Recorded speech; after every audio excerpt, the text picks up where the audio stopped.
Aleluia. Vamos aplaudir mais forte ao Senhor.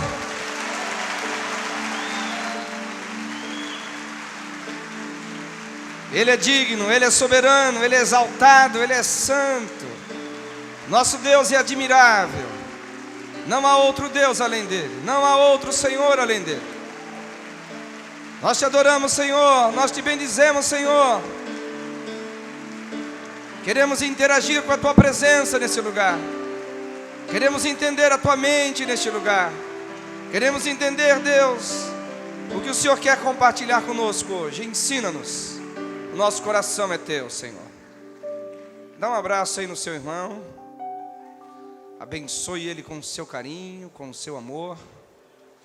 Abençoe ele aí com a sua paixão por Jesus. Aleluia.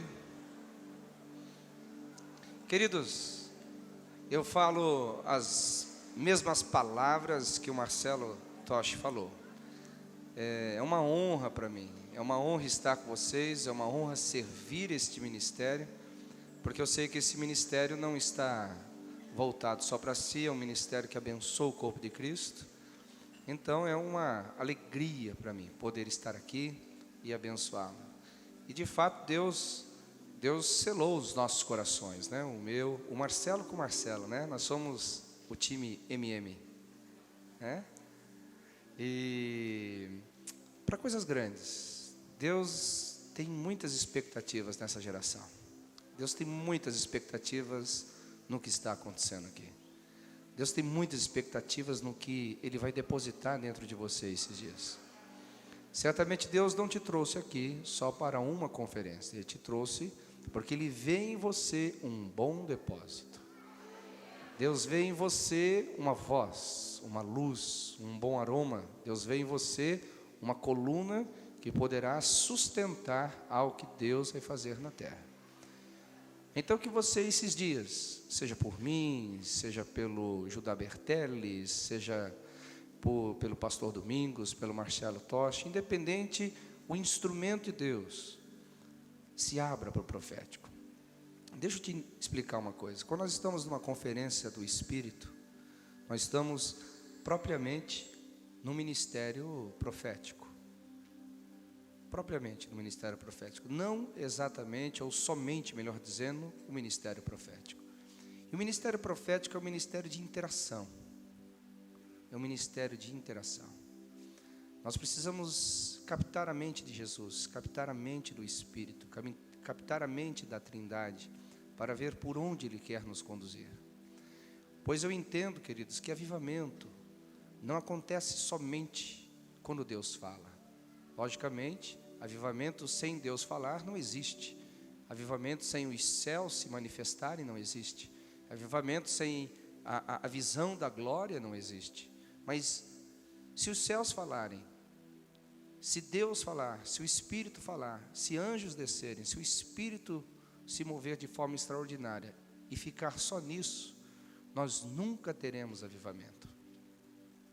Avivamento compreende quando os céus se manifestam e a terra interage. Repita comigo: os céus se manifestam e a terra interage.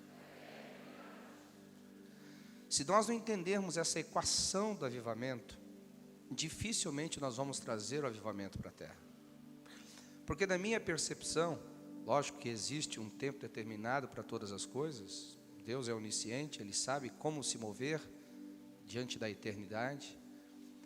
Mas muito do que tarda o avivamento não está relacionado propriamente a Deus não querer, a Deus não desejar, mas sim a nós como geração, a nós como igreja, como corpo de Cristo, não sabermos interagir com Deus, interagir com o Espírito Santo, interagir com Deus residente dentro de nós.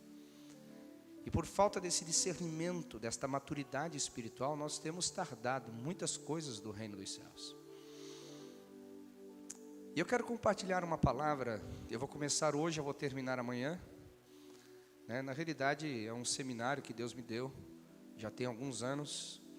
E agora com esse meu novo momento na vida, que eu não estou tão focado em ser pastor de uma igreja local, mas estar como missionário no corpo de Cristo, pela agência AIM, Accord International Ministry.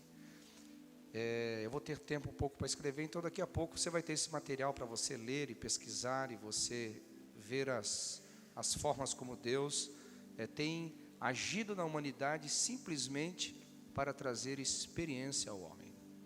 Então, o que eu quero pregar hoje, para te ajudar a interagir, para te ajudar a compreender a mente de Deus, é sobre o poder da experiência. E essa mensagem surgiu de uma crise profunda.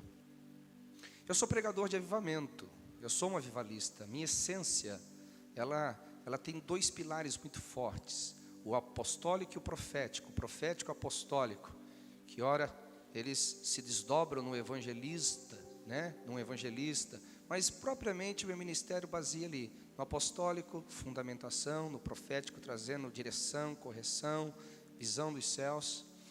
E por muitos anos eu tenho servido ao Senhor nesta área. E eu me lembro um dia que eu estava orando, intercedendo, eu falei: Deus, eu estou sentindo algo muito ruim no meu espírito. Eu estou sentindo algo muito desconfortável dentro de mim, eu não estou sabendo discernir essa questão. Eu tirei um tempo de oração e um tempo de intercessão para orar, para descobrir se era um fato comigo, se era algo que eu precisava interagir com o Espírito Santo para resolver a minha vida, ou se era uma incumbência, um encargo ministerial que eu precisaria prestar contas a Deus no desdobrar do exercício do meu ministério. E depois desse período de oração, eu quero resumir apenas uma frase, porque foi uma experiência longa. Deus falou assim: Marcelo, eu quero que você preste atenção, e eu quero que você seja uma voz para isso. Porque essa geração é uma geração onde os lugares de reuniões, onde os crentes se reúnem como igreja, estão abarrotados de gente. Esses lugares estão cheios de pessoas. Eu falei: glória a Deus por isso, Deus. Deus falou assim: muito bem. No entanto, tem uma situação que a gente precisa resolver. Hoje vocês são uma igreja ou um lugar de reunião cheio de gente vazia. Cheio de gente vazia de experiências comigo. Cheio de gente vazia de comunhão profunda comigo. E se vocês, como profetas e apóstolos nessa geração, não corrigirem esta questão, essa geração vai se tornar tão religiosa do que a geração que vocês têm enfrentado, dizendo que estão atrapalhando o mover do Espírito. E Deus foi falando comigo de uma forma muito séria, muito forte. Eu não tenho tempo para falar sobre toda a experiência, mas apenas eu quero que você grave isso. Nós, como igreja, nós que estamos nessa conferência de avivamento, conferência do Espírito Santo, precisamos entender a realidade dessa afirmação que eu estou falando.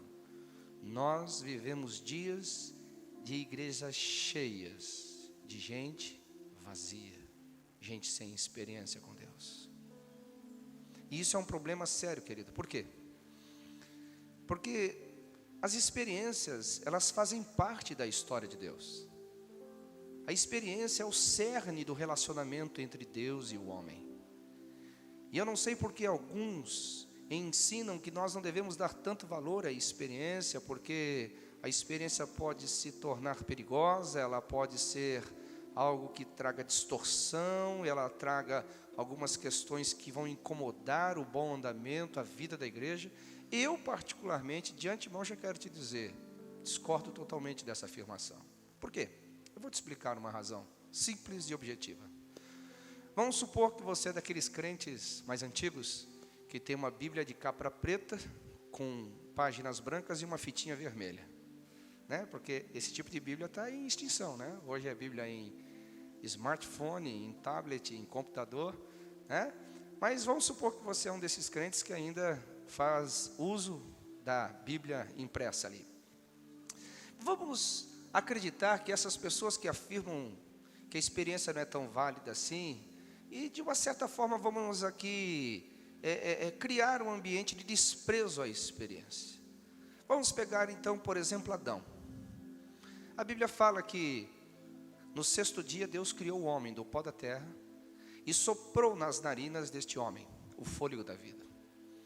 Queridos, de uma forma figurada, quando Deus fala que soprou nas narinas de Adão o fôlego da vida, ele se tornou alma vivente, a Bíblia está falando de que Deus criou o homem para que ele o visse face a face, para que ele tivesse uma relação íntima com Deus. Naquele exato momento, independente se nós vamos acreditar ou não, se Adão viu ou Deus, mas ele teve uma experiência com Deus, que lhe deu, no mínimo, identidade, quem ele era. Você é Adão, você foi tirado do solo, você foi tirado do pó, e hoje você não é mais um ser inanimado, e é um ser vivo, uma alma vivente. E também deu a ele um senso de missão, dizendo para ele: Adão, você vai lavrar, você vai cuidar e você vai se multiplicar. E também cuidou das necessidades básicas de Adão, dizendo: não é bom que você viva só, Adão, eu vou preparar para você uma adjutora. Olha que interessante, alguém que lhe seja idônea, em outras palavras, alguém que esteja à altura do propósito para a sua vida, para aquilo que você é como pessoa, identidade, e para aquilo que você tem como missão, propósito. Agora, tire essa experiência de Adão com Deus. Ele ali no Éden, no mínimo, ele nem existiria. O básico dessa história é que, se você tira a experiência de Adão, ele deixa de existir. Se você tira a experiência de Adão, ele não tem identidade. Se você tira a experiência de Adão, você tira também a ele um senso de missão. E, consequentemente, várias outras verdades, como até a profecia de Gênesis capítulo 3, versículo 15, que se remete à vinda de Cristo, dizendo que o filho da mulher seria ferido no seu calcanhar, mas com o calcanhar ferido ele pisaria a cabeça da serpente. Mas vamos acreditar que o poder da experiência de fato seja inválido e desprezado. Vamos arrancar as páginas da Bíblia no que diz respeito a Adão. Então vamos passar para Noé. Noé é um homem que viveu numa geração muito conturbada, ao ponto do próprio Deus dizer assim: eu não consigo mais conviver com a humanidade, eu não consigo mais estar com eles, eu não consigo mais suportar os seus pecados. No entanto, mesmo vendo a catástrofe e a degradação da sociedade, Deus olhou para o homem e disse assim: não, Noé é diferente. E a Bíblia fala que Noé achou graça aos olhos de Deus. Não somente Noé, mas toda a sua família. E Deus trouxe para ele uma visão. E é muito interessante quando a gente fala sobre esta visão, porque ele vivia numa época que não chovia, ele não tinha conhecimento de engenharia civil, e muito menos de engenharia naval. Ele não tinha tantos maquinários para poder construir aquela arca. E Deus deu para ele uma experiência tão forte, tão forte, tão forte, que o manteve vivo, o manteve produtivo por 120 anos, lutando contra uma geração inteira, querido. Eu não estou falando, como no nosso caso, que somos mais de quase 2 bilhões de cristãos lutando contra 5 bilhões. Eu estou falando assim, contra uma família lutando contra o mundo inteiro. A experiência que Noé teve foi tão forte que o manteve firme, que o manteve sólido, e ali todos os dias trabalhando, todos os dias construindo sobre aquela visão que Deus deu a ele. Mas, se nós somos daqueles que desprezamos a experiência, vamos arrancar as páginas da Bíblia de Noé, e não vamos ficar apenas sem a arca. Nós vamos aqui ferir algumas profecias, algumas sinalizações proféticas de Jesus, dizendo que a sua volta seria como nos dias de Noé, né? No mínimo, se Deus quisesse também ter e continuar relacionamento com a humanidade, ele tinha que construir outros seres humanos, um segundo Adão, um terceiro Adão, sei lá, na sua visão teológica. Perceba, querido, o quanto que a experiência é importante, mas tem alguns que desprezam. Vamos arrancar as páginas da Bíblia de Noé. Aí a gente parte para Abraão. Abraão, a Bíblia fala que ele estava lá já com uma certa idade, 75 anos de idade. Acredito que com a vida certamente já, se não 100%, mas quase lá resolvida. Com a sua mulher, já tinha administrado as suas crises, por ser já de uma certa idade e não ter filhos. Enfim, Deus aparece para ele. Abraão, sai da sua terra, da sua parentela, vai para a terra que eu te mostrarei. E fez a ele uma promessa que acendeu o seu coração e certamente veio suprir os anseios mais profundos da sua alma. dizendo: eu vou te dar filho, e não só apenas um filho, eu vou te dar filhos que vão ser mais numerosos que as estrelas do céu, e também mais numerosos do que a areia do mar. Abraão então vai na sua peregrinação, tendo experiências extraordinárias com Deus, experiências formidáveis com Deus, experiências extraordinárias com Deus, ao ponto de culminar, talvez, numa das experiências mais fortes da vida de Abraão, quando Deus lhe pede o seu filho, que nós sabemos que tipologicamente está se referindo ao sacrifício de Cristo. Quantos concordam comigo? Diga amém. E não somente isso, Deus fala a respeito da sua posteridade, que seria presa no Egito por escravidão de 400 anos e depois seria liberto. Bem, muito bem. Mas se nós, queridos, somos daqueles que desprezamos experiências, porque afinal de contas, experiências faz mal, né?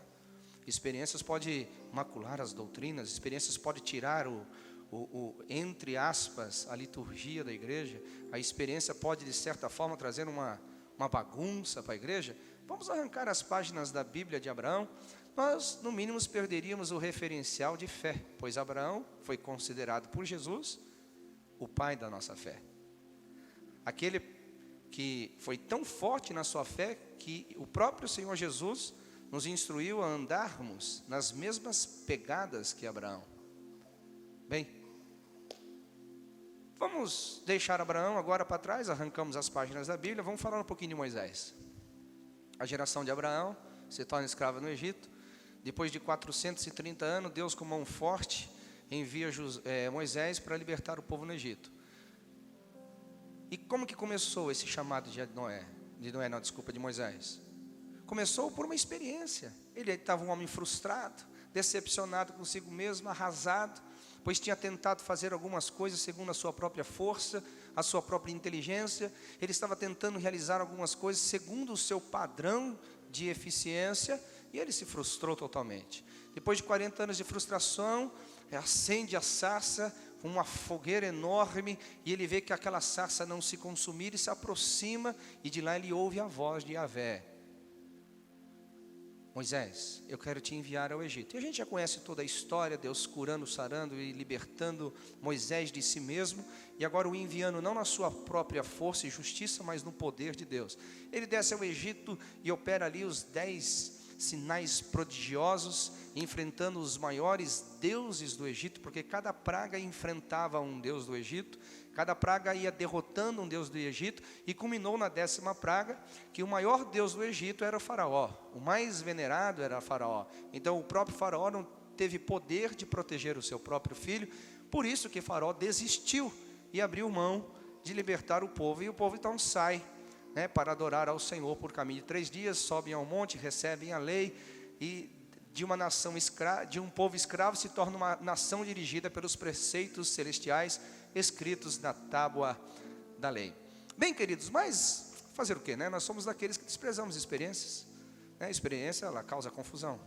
Experiências, ela pode trazer alguns transtornos para nós, pode tirar alguns confortos religiosos que nós estamos, acostumados a viver.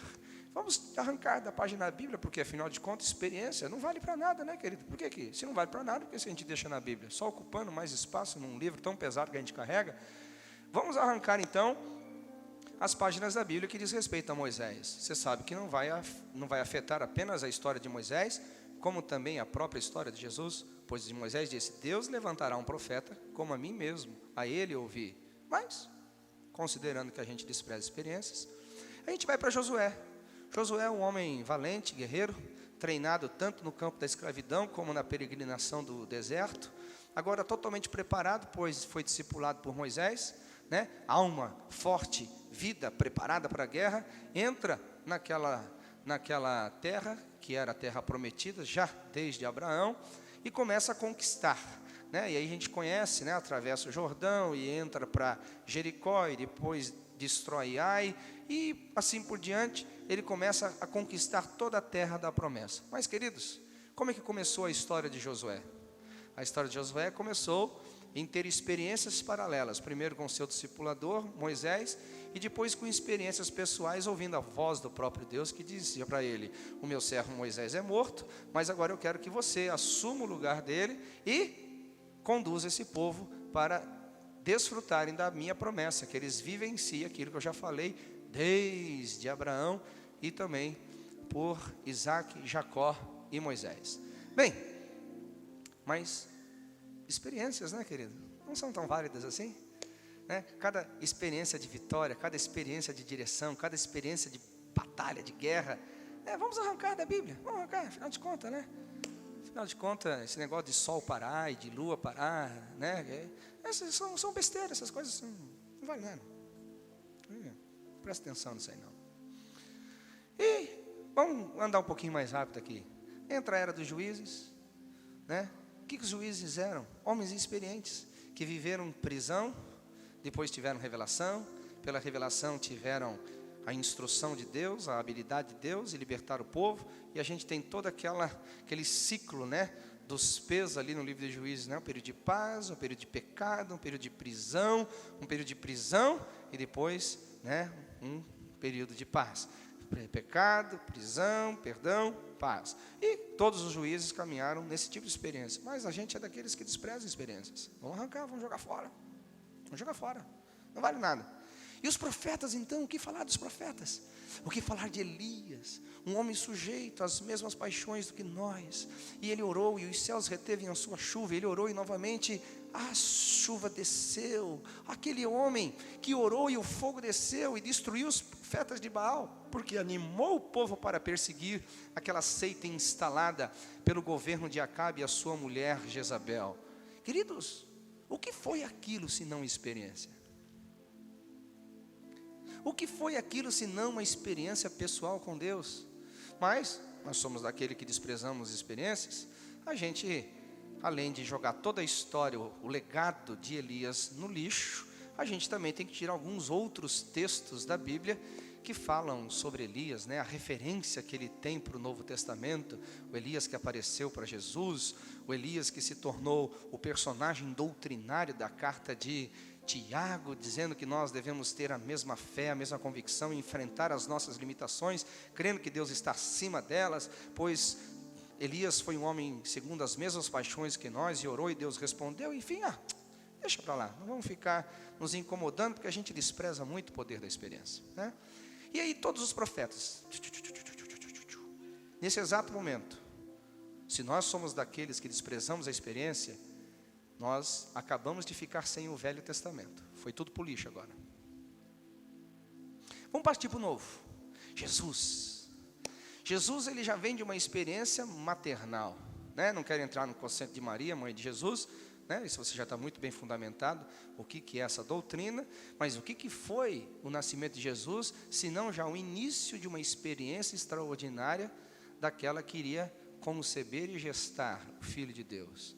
Um anjo apareceu para ela foi cheia do Espírito Santo, né? Experiências compartilhadas com a sua prima Isabel, de onde nasceria também o profeta que iria preparar o caminho do Senhor, né? O que falar das experiências do próprio anjo do Senhor aparecer para José e dizer: olha, receba Maria, pois o que ela está gestando não é fruto do pecado, mas é obra do Espírito Santo. O mesmo anjo que apareceu para José e falou: agora desça para o Egito para que os homens não matem o menino, e depois suba do Egito, vá para Nazaré. Então, você está entendendo, queridos? E o que falar então da própria experiência de Jesus? Que quando ele vai ao batismo, o Espírito Santo desce sobre ele. O que falar da experiência de Jesus como homem, Jesus homem, que sai do deserto no poder do Espírito Santo e começa a abrir os olhos dos cegos, e começa a dar voz aos mudos, e começa a dar audição aos surdos, e começa a dar limpeza de pele aos leprosos, começa a dar vida aos mortos, e começa a ensinar coisas a respeito do reino dos céus.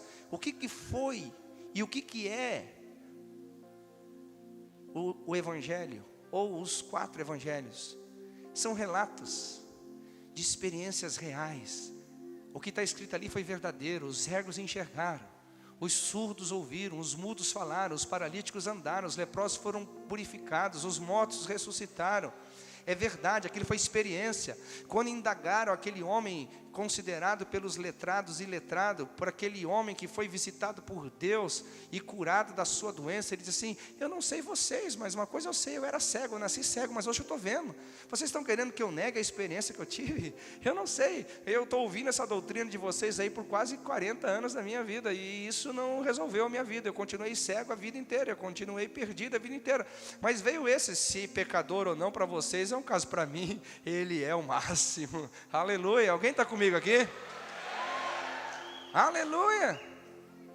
Então, se nós fôssemos parar para pensar sobre os 4 evangelhos, experiências, vamos arrancando cada uma, vamos arrancando as experiências dos leprosos, vamos arrancando a experiência de Lázaro, vamos arrancando a experiência das mulheres que foram libertas dos demônios, vamos arrancar experiências da filha de Jairo, e de Jairo vamos arrancar experiências, e vamos arrancar, pronto. No Novo Testamento já ficamos sem os 4 evangelhos. Então vamos para Atos. Como é que começa o livro de Atos? Ó, excelentíssimo Teófilo, eu fiz um tratado como o primeiro, de trazer de uma forma coordenada todas as experiências que Deus deu aos homens, tudo que Deus fez entre nós, tudo que Ele realizou entre nós, desde até que. Então Lucas começa a descrever todas as questões. E como é que começa? O próprio Jesus ordenando aos discípulos para ficarem em Jerusalém, e ali em Jerusalém por 7 dias de oração vem o Pentecostes, aleluia, e eles ouvem um som veemente vindo dos céus, e aquele som como de um vento enche toda a casa, e não apenas fica no som, mas a experiência pessoal vem, eles começam a observar línguas de fogo repousadas sobre cada um deles, e aquilo não fica só na visão, só na audição, mas na experiência pessoal, aquilo entra dentro deles, aquilo tem um nome, é chamado Espírito Santo, aleluia, e eles passaram a falar em novas línguas, aleluia, e ali 3.000 almas se converteram, e uma geração incrédula, religiosa, foi confrontada no seu pecado. Queridos, o que falar? Que falar de Atos capítulo 3, quando o aleijado anda? Que falar de Atos capítulo 4, quando então o chão treme? O que falar de Atos capítulo 5, quando pela mentira de um homem que quis abusar da generosidade e da comunidade chamada igreja, morreu ele e a sua mulher? O que falar de Atos capítulo 8, Atos capítulo 7, quando Estevão rende a sua própria vida e se dá como primeiro mártir da igreja? O que falar de Atos capítulo 8, 9, quando Paulo se converte? O que falar de Atos capítulo 10, quando Cornélio é visitado pelo Espírito Santo? O que falar de Atos capítulo 11, 12, 13, quando os dispersos desembocam ali em Antioquia e se tornam a igreja mais influente do Novo Testamento, dando suporte para Paulo fazer as suas 3 grandes viagens missionárias? Alguém está comigo aqui essa noite? Pode dizer um amém? Afinal de contas, experiências, isso aí é coisa de fanático, experiência com Deus. Isso é coisa de fanático. Isso pode causar distorções. O que falar das epístolas? Vamos falar do maior autor de epístolas do Novo Testamento, não o único, mas o mais profícuo produtor de literatura. E a literatura de Paulo não veio de sabedoria humana. Ele mesmo diz: a minha palavra, a minha pregação não consiste em palavras persuasivas de sabedoria humana, mas na demonstração do Espírito e poder, para que a vossa fé não esteja apoiada na sabedoria dos homens, mas no poder de Deus. Eu conheço um homem, não sei se na carne ou fora da carne, mas uma coisa eu sei: esse homem foi ao 3º céu e ouviu coisas inefáveis que nem compete dizer ao homem. Esse homem que estava tão convicto da sua visão doutrinária, que não foi aprendida por homens, mas sim por Deus, que quando os homens tentaram macular a doutrina aos gentios, ele se levanta dizendo: você, Pedro, sendo judeu, não vive como judeu e quer obrigar os gentios a viverem como judeu. Você está completamente errado. Meu querido, alguém pode entender onde o Espírito Santo está nos levando aqui essa noite? Todas as verdades de Paulo foram frutos de uma experiência. Atos capítulo 9, Atos capítulo 22 na sua defesa, Atos capítulo 26 na sua defesa. Mas afinal de contas, experiência, não. Vamos continuar letárgicos, vamos continuar só com convicções, pois se a nossa mente já está convencida, não precisamos de mais nada, já é o suficiente. Queridos, eu não percebo que a Bíblia seja assim. E o que falar então dos demais apóstolos, dos demais escritores da Bíblia? Vamos jogar fora. O que falar de Pedro? Quando foi contestado a respeito da sua fé, ele diz assim: não, eu não posso deixar de falar aquilo que eu tenho visto e ouvido. Eu não posso falar daquilo que as minhas mãos apalparam a respeito do verbo da vida. Aleluia. Que é isso, querido? Que é isso? O homem estava tão forte nas suas experiências com Deus, o homem estava tão forte nas suas convicções com Deus, porque a sua fé não estava baseada em intelectualidade, a sua fé não estava baseada em força humana de querer viver bem na sociedade, a sua fé estava baseada em convicções profundas do próprio Deus que havia se manifestado para ele, aleluia, o próprio Deus que tinha mostrado a sua grandeza a ele, o próprio Deus que havia dito a respeito de quem ele era. Olha, Pedro, a revelação que você tem, não foi carne e sangue quem te deu, mas foi meu Pai que está nos céus. Eu sou de fato Cristo, eu sou de fato a rocha, aonde a igreja está estabelecida. E eu digo mais, eu apenas não sou, mas eu chamo você para ser comigo, eu te dou as chaves do reino dos céus, para nós trabalharmos juntos nas gerações. Alguém pode dar um brado de vitória aqui, queridos?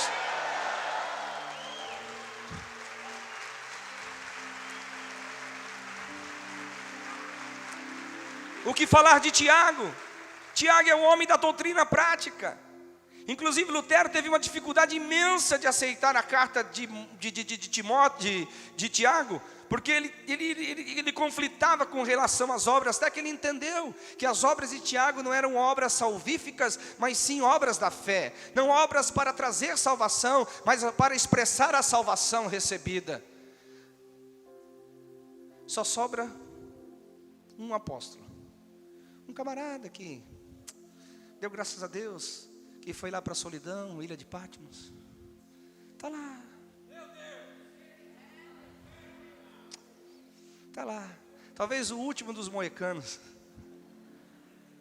Esses caras desprezaram tudo, já mataram o Velho Testamento, já mataram aqui os 4 evangelhos, já jogaram todas as cartas de Paulo fora, porque afinal de contas tem tanta revelação, tanta experiência com Deus ali, que é difícil de interpretar aquele negócio. Só estou eu aqui na ilha de Patmos. De repente...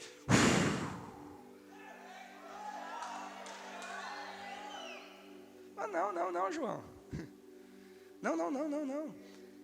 Eu vou te mostrar o candelabro, vou te mostrar eu no meio do candelabro. E mais, suba para o céu. Apocalipse capítulo 4, versículo 8. Suba para o céu. Eu vou te mostrar as coisas que vão ver. E quando ele chega lá, ele vê a igreja perfeita. Ele vê o mundo perfeito de Deus, direcionando, conduzindo, relacionando todas as coisas. Mas tem gente que mesmo diante disso, diz que experiência, não vale nada. Experiência não vale nada. Vamos jogar no lixo. Sabe o que aconteceu nesse exato momento? As pessoas que desprezam as experiências com Deus ficaram só com a capa da Bíblia, com a fitinha vermelha no meio. E essa é a realidade de muitas pessoas. E esta é a realidade de muitos ministérios. E esta é a realidade de muitas igrejas. Eles falam de um Deus que leram sobre ele, mas não conhecem esse Deus que habita dentro deles. A nossa geração precisa mudar. A nossa geração precisa ter um comportamento diferente em relação ao nosso cristianismo. A nossa geração precisa entender que o nosso Deus, desde Adão, e se você observar, seguindo por Noé, e seguindo por Abraão, e seguindo por Moisés, e seguindo por Josué, e seguindo pelos juízes, e seguindo pelos profetas, e seguindo pelos reis, e seguindo por Jesus, e seguindo pelos apóstolos, e seguindo pela história da igreja, e seguindo até os dias de hoje, século 21, Deus sempre foi um Deus relacional, Deus sempre foi um Deus presente. Aliás, este é o nome dele: eu sou Emanuel, estarei com vocês todos os dias, até a consumação dos séculos. Pelo que eu saiba, os séculos ainda não estão consumados, e ele continua conosco aqui, porque passa os céus e passa a terra, a sua palavra não há de passar. Eu confio nessa palavra, aleluia. Ele mesmo disse: o Consolador, aquele que eu enviarei em meu nome, ele estará com vocês todos os dias, ensinando-vos a respeito da verdade. O nosso Deus é um Deus relacional, igreja. O nosso Deus é um Deus presente. O nosso Deus é um Deus que quer nesta noite te dar experiências extraordinárias. Ele quer fazer de você um homem vazio, um homem cheio. Ele quer fazer de você um homem religioso, um homem espiritual. Ele quer fazer de você um homem frio, um homem avivado. Deus quer que você seja um tição tirado do fogo para essa geração. Deus quer fazer de você um homem que quando te esprema, sai azeite de experiências com Deus, com experiências com o Espírito Santo. Deus quer isso, alguém quer?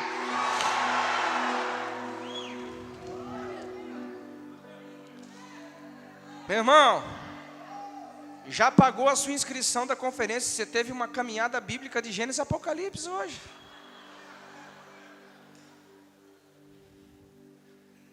Mas agora que eu introduzi o assunto, eu vou pregar sobre ele. Por que vocês estão rindo? Pastor Marcelo disse que eu tenho aqui a madrugada inteira aí. Vamos lá. A introdução foi gostosa, foi ou não foi? Quem agora, de uma certa forma, de alguma forma mais profunda e verdadeira, está dizendo assim, é verdade. Eu preciso tirar esse vazio. Eu preciso ter um Deus mais real. Um Deus mais presente. Um Deus mais atuante. Um Deus mais relacional. Quantos estão convictos dessa realidade? Deixa eu te mostrar algumas marcas, e eu vou me basear na vida de Paulo, para poder te trazer essas verdades espirituais sobre Jesus. Não vou falar sobre Paulo, mas as experiências que Paulo teve com Jesus, que produziram marcas extraordinárias na vida dele. E a primeira marca de Paulo, ela é negativa. Por quê? Porque a vida de Paulo é antes e depois da experiência. Se você quer um outro testemunho, pela boca de duas testemunhas, toda a palavra é confirmada, veja Moisés. Moisés foi um antes e outro depois da experiência. Se duas testemunhas não é suficiente, pega Pedro. Pedro foi um homem e outro depois da experiência. Enfim, a Bíblia está cheia de exemplos e personagens sobre isso. Mas vamos nos deter em Paulo. A primeira marca negativa de quem não tem experiência com Deus é que o cristianismo desta pessoa é intelectual. É possível ter um evangelho intelectual. Aliás, é um nível elevadíssimo de intelectualidade. Estudar a literatura cristã, estudar a Bíblia. Pensa num camarada, ele pode ser o ateu dos ateus. Ele pode ser a primeira pessoa da trindade dos ateus. Ele vai ser um homem extremamente intelectual por estudar a história do cristianismo, a história de Deus e como Deus se relacionou com a humanidade.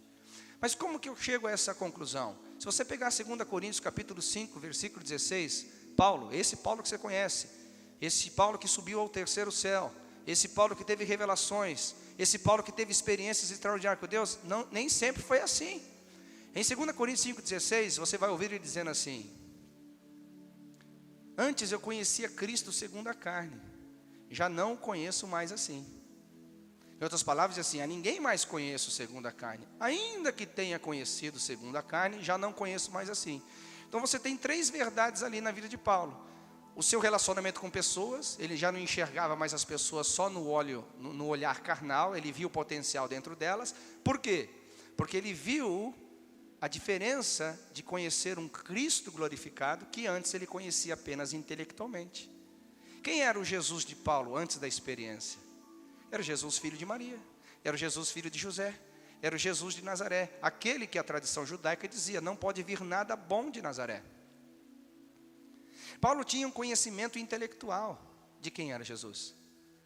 Queridos, eu vou dizer uma coisa, nós estamos cheios de cristãos intelectuais. Nós estamos cheios de cristãos ateus. Cristãos que leem a Bíblia, mas não acreditam no que estão lendo. Cristãos que leem a Bíblia, mas não conseguem interagir com as verdades da Bíblia. Cristãos que estudam a palavra de Deus, mas quando as verdades da palavra de Deus, pois o Deus de ontem é o mesmo de hoje, o Deus de hoje e de ontem vai ser o mesmo Deus de amanhã, Hebreus 13:8, ele não pode sair das páginas da Bíblia, afinal de contas, é experiência, isso pode trazer um certo desconforto, né, para o dogma, para a tradição, para a liturgia. Eu não estou sendo debochado, eu estou falando a verdade. Paulo era um homem intelectual. Paulo foi formado dentro dos conceitos judaicos no talvez nível mais elevado de intelectualidade. Ele foi instruído aos pés de Gamaliel. Ele não era qualquer um. Aliás, pela tradição, na morte de Gamaliel, ou mesmo no seu afastamento, provavelmente Paulo iria assumir essa função de conselheiro. Então, estou falando de alguém intelectual. Só que a intelectualidade não transforma o homem. Torna-o mais educado, gentil, inteligente, mas não transforma. Porque o que a gente percebe na vida de Paulo? Que tudo aquilo que você não conhece, tudo aquilo que você, por não conhecer, não experimenta, a natureza humana mostra que você persegue. Automaticamente você persegue. Foi o que Paulo fez. É só você olhar em Atos capítulo 8, versículo 3. Paulo entrava pelas casas e perseguia as pessoas que adoravam a Jesus. Se você quer ver também Atos capítulo 7, quando as pessoas depositam aos pés dele as roupas, ele, como um membro da autoridade de Israel, ele estava dizendo assim: pode matar, porque o que vocês estão fazendo está de conformidade à lei, e eu, como representante da lei, sou testemunha de que Estevão deve morrer. Atos capítulo 9, Paulo tem cartas. Paulo recebe autorização dos sacerdotes, das autoridades da sua época, para sair de Jerusalém e ir a Damasco, uma outra cidade, para perseguir, perturbar a ordem cristã em outro lugar, não apenas em Jerusalém. Por quê? Aquilo que nós não conhecemos e automaticamente não experimentamos, nós perseguimos. E você percebe que é tão forte essa questão da intelectualidade, que o próprio mestre de Paulo, Gamaliel, que havia apaziguado a perseguição em Jerusalém, quando os sacerdotes queriam matar Pedro e João, ele disse: irmãos, deixa eu falar alguma coisa. Olha, já aconteceu na nossa geração de outros se levantarem e não deram em nada. Cuidado, não matem essas pessoas, não façam mal a elas, porque pode ser que vocês se peguem lutando contra Deus. Parece que Gamaliel já estava lançado com todo o movimento do cristianismo. E certamente Paulo estava ali, e certamente Paulo ouviu o conselho do seu mestre, eles eram íntimos, e aquilo não impediu dele ir adiante com a perseguição, não impediu dele ir adiante, fazer o que estava furiosamente enraigado no seu coração. A intelectualidade não transforma, a intelectualidade não produz revelação dos céus, a intelectualidade não faz um homem espiritual. Eu não estou desprezando o conhecimento humano, eu não estou desprezando o conhecimento cognitivo, filosófico, não estou em hipótese alguma, acredite no que eu estou falando, mas as coisas precisam ser colocadas nos seus devidos lugares. Isso não é o produto mais precioso da igreja. O produto mais precioso da igreja, se podemos chamar de produto, se podemos dar esse nome para ele, é o Espírito Santo, que traz a realidade dos céus, é o que traduz as escrituras em experiência, é o que traduz as escrituras em vida, é o que tira de nós apenas o conhecimento intelectual e faz com que as verdades da Bíblia se tornem verdades para nós, que o que está escrito ali agora possa ter governo sobre nós, e isso vai transformando o nosso dia a dia, vai transformando nós como pessoas, vai transformando nós como famílias, vai transformando nós como ministério, vai transformando nós como sociedade, vai transformando nós como gente que está nessa geração. Meu irmão, nós temos que pensar nisso. Por quê? Aquilo que você não conhece, você não desfruta, e aquilo que você não conhece e não desfruta, você persegue. Mas eu não persigo, pastor. Eu não persigo. Deixa eu te falar uma coisa. Então, no máximo que você vai chegar, no máximo, no ápice que a intelectualidade vai te levar, é você ser um religioso, que vai se somar àquele grupo que eu comecei essa mensagem, de uma igreja cheia de gente, vazia de Deus. Porque você não vem me dizer que Paulo era religioso? Paulo mesmo disse: na justiça que tem na lei, ninguém pode me condenar, ninguém pode me constranger. Nos da minha idade eu superei todos. Isso era o Paulo sem experiência. Mas quando Jesus veio,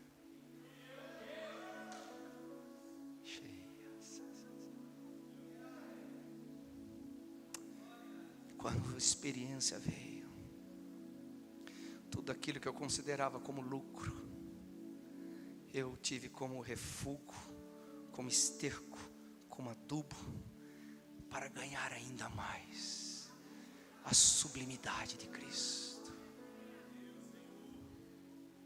Mas tire a experiência de Paulo, você tem um homem altamente intelectual, um nível de perseguição ferrenha ao ponto de matar gente, e um religioso fétido da mais severa religião da sua época. Isso é Paulo. Você consegue imaginar o homem que escreveu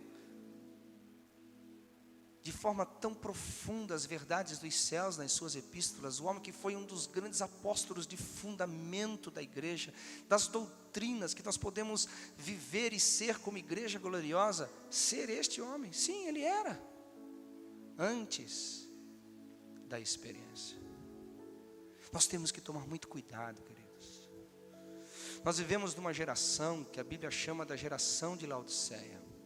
Se você escatologicamente interpretar a Bíblia como eu, as cartas representam as suas gerações. E a geração que nós vivemos é a geração de Laodiceia. E junto com a geração de Laodiceia vem a geração de Noé. Outro dia, quando a gente gosta da igreja, a gente se convida para pregar, viu? Outro dia eu venho ensinar sobre isso aqui. Não, o amém não foi muito convincente. Eu vou em outra igreja. Mas qual é a característica da igreja de Laodiceia? Muitas, mas uma que eu quero que você entenda hoje.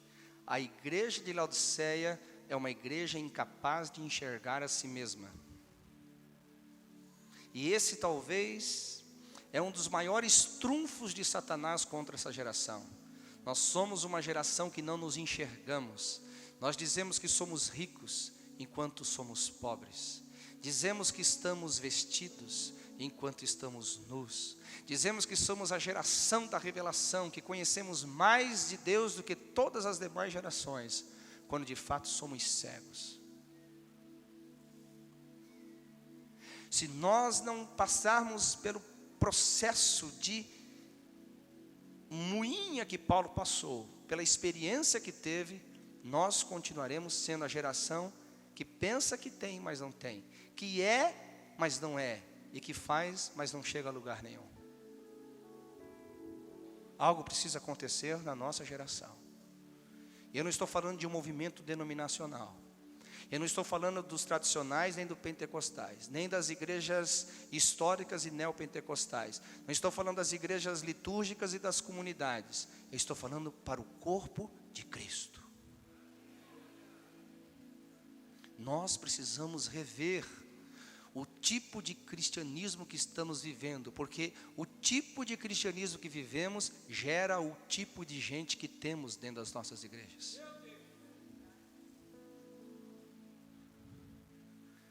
O tipo de cristianismo, o jeito de ser e viver igreja, é o que vai gerar o tipo de gente que lota os nossos auditórios. Eu vou dizer para a terceira ou quarta vez: não podemos ser líderes, não podemos ser uma igreja que admita sermos abarrotadas de gente vazia de Deus.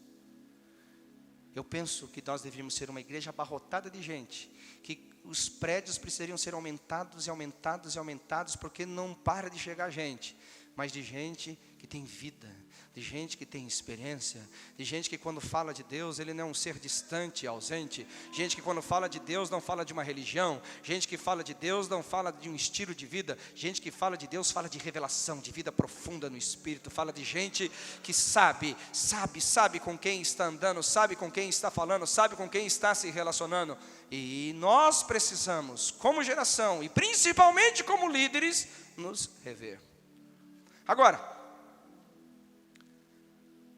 deixa eu desarmar um pouquinho aqui, principalmente aqueles que têm muito medo sobre a experiência. Se até agora eu não consegui, eu vou tentar um pouquinho mais.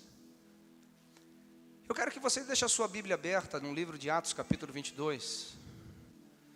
E eu quero usar ali a experiência de Paulo, quando ele se defende a partir dela.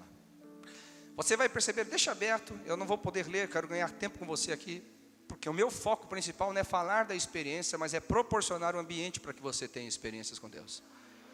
Eu não quero que você saia daqui apenas com fome de quem quer ter experiências com Deus. Eu quero que você saia daqui dizendo, eu fui naquela conferência. E aquilo ali não foi só um evento programado por homens. Aquilo ali foi o cenáculo que Deus preparou para mim. Aquilo ali foi a estrada de Damasco que Deus preparou para mim. Aquilo ali foi a sarça que Deus acendeu para mim. Aquilo ali foi o Jordão na minha vida. Aquilo ali, aleluia. Alguém pode dar um brado de vitória aqui, aleluia! Aleluia! Aleluia! Atos 22. Você percebe que Paulo, quando se levanta, ele faz jus à sua experiência. Não somente faz jus à sua experiência, mas o que ele faz? Ele pega a sua experiência como base da sua defesa. Não para se defender diante de qualquer pessoa. Paulo se defende diante das maiores autoridades da época. E não somente em Atos 22, como em Atos 26, depois você pode ler lá, quando ele está diante do rei Agripa, e ele diz lá, rei Agripa, você está vendo essas algemas? Essas algemas não são frutos de um bandido, de alguém que roubou e assaltou e matou e fez desordem na sociedade. Essas algemas é porque eu não fui desobediente à visão celestial. Atos 26, 19 diz isso. Ele se fundamenta na sua experiência e ele começa a nos dar algumas dicas extremamente importantes para nós valorizarmos ainda mais a experiência verdadeira. Por quê?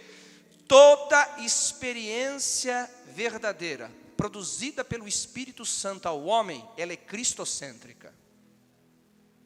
E aqui a gente tem também um aferidor. Aqui a gente também tem uma peneira entre aquilo que as pessoas chamam de experiências e não são, e o que são de fato experiências verdadeiras. Toda experiência mentirosa, toda experiência humanista, toda experiência filosófica coloca o homem como centro. Pode perceber.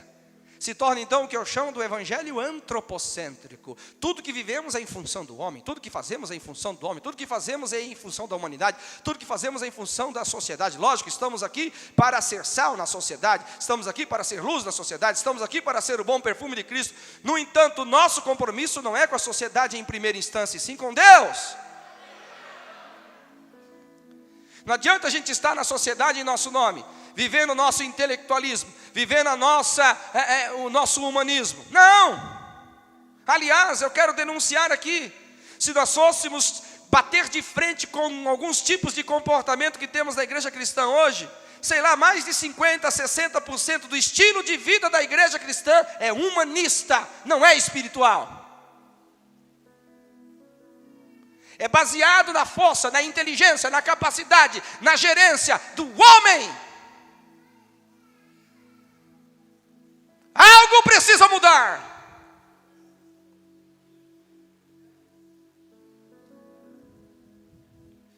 E aí que entra o avivamento. Eu não vou pregar sobre avivamento apenas para encher sua boquinha de água. Aí é uma outra pregação quando eu vier aqui. Agora já tem no mínimo 2 anos pela frente aí, Marcelo. Estou brincando, meu carinho por ele é imenso. Deixa eu te falar uma coisa. Avivamento, quando ele acontece, os céus falam e a terra interage, os céus se movem e o homem se move junto. Sempre, uma das primeiras, não a primeira propriamente dita, eu não quero colocar em ordem hierárquica para não te causar confusão, mas uma das primeiras marcas do avivamento é reforma. Você entende agora por que a gente não tem tanto avivamento? Porque a gente não quer reforma, irmão. A gente não quer mudar o nosso jeito de ser e viver como igreja. Nós temos que ter reformas espirituais, nós temos que ter reformas eclesiásticas, nós temos que ter reformas doutrinárias. Porque tem muita coisa que foi planta que Deus não plantou. O próprio Jesus disse, a planta que meu pai não plantou vai ter que ser arrancada, e vai ter que ser arrancada, e vai ter que ser arrancada. Em algum momento vai ser arrancada. Então toda a experiência verdadeira, ela é cristocêntrica. Como que você chega a essa conclusão? Veja o versículo 8. A experiência, o sol A experiência foi de um sol mais brilhante do que o sol do meio-dia, a voz mais audível do que as vozes de todos os homens que estavam ao seu redor. E que aquela experiência trouxe para Paulo? Eu sou Jesus. Eu sou Jesus. Eu sou Jesus.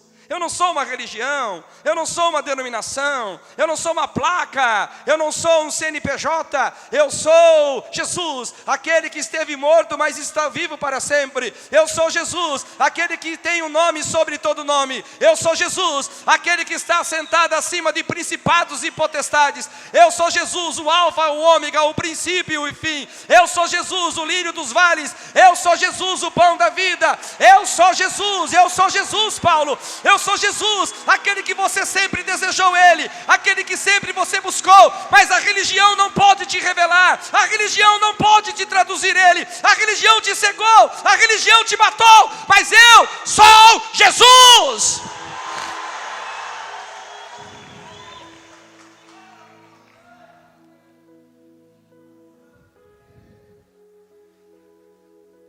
A religião era tão fraca naquela época que o próprio Jesus teve que entrar em cena.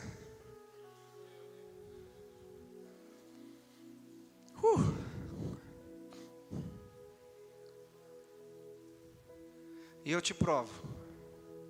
Quer ver que eu te provo? Porque nessa minha declaração, as mentes teológicas, e você está denunciando Pedro, está denunciando Tiago, está denunciando João, está denunciando todo mundo? Tô. Depois que Paulo se converteu, ninguém acreditou que Deus era capaz de mudar um homem como Paulo.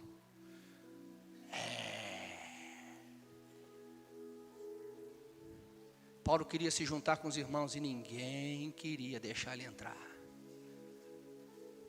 Afinal de contas, deixa para lá.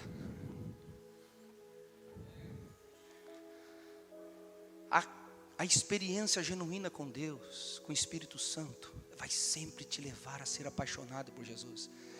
Querido, deixa eu te falar uma coisa, olha aqui, principalmente você que está esfriando, você que está aí quase desviando, você que está querendo quase aí abandonar a sua vida cristã, e os pastores que estão tentando como equilibristas de prato, segurar essas pessoas para que elas não se desviem. Eu vou te dizer, isso é um trabalho muito importante, é um trabalho muito sério, você tem que fazer isso mesmo, tem que ir atrás da ovelha perdida, tem que ir atrás da desgarrada, tem que ir atrás da doente, tem que fazer isso mesmo. No entanto, você quer saúde para essas ovelhas? Eu vou te dizer, o problema de querer sair, desviar, não é porque a sua igreja é desorganizada, a sua igreja é exagerada, porque a sua igreja é fria, porque a sua igreja é crente, a sua igreja é pentecostal, tradicional, não é pentecostal.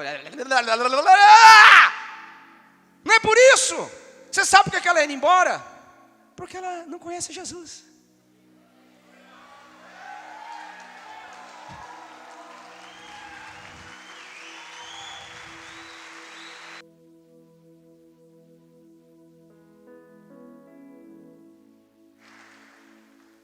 Então, ao invés de você ficar rodando os pratos, leve ela a Jesus. Crie um ambiente onde o Espírito Santo possa revelar Jesus.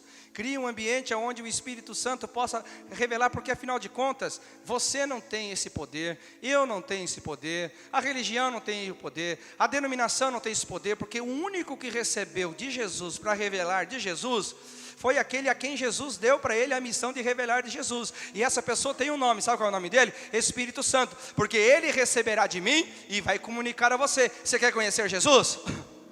Ou a letra que fala sobre Jesus? Não, vocês não entenderam a minha pergunta. Você quer conhecer Jesus ou a letra que fala sobre Jesus? Mais uma vez, você quer conhecer Jesus ou a letra que fala sobre Jesus? Você precisa do Espírito Santo. É só Ele que pode, eu não posso. A minha mensagem vai virar só um discurso, a minha mensagem vai virar um monte de palavras eloquentes, e talvez nem tão bem ditas, pois a minha falta de preparo pode ser imensa. Mas se o Espírito Santo entrar nesse lugar, e tiver lugar no seu coração, e começar a mudar a sua vida, meu irmão, a sua vida vai ser transformada. Jesus vai ser real para você, Jesus vai ser vivo para você, Jesus vai ser daqueles, aleluia, que você vai dizer: eu não posso deixar de falar a respeito do verbo da vida, aquele que as nossas mãos apalparam, aquele que nós sabemos que Ele é, pois nós vimos Ele vivo, vimos Ele morto, vimos Ele ressuscitado, vimos Ele subir à direita do Pai. Ninguém pode tirar essa verdade do nosso coração, nem vida, nem morte, nem principados, nem potestades, nem coisas do presente, nem do porvir, nada pode nos separar do amor de Deus que está em Cristo Jesus. Aonde estão os apaixonados por Jesus aqui?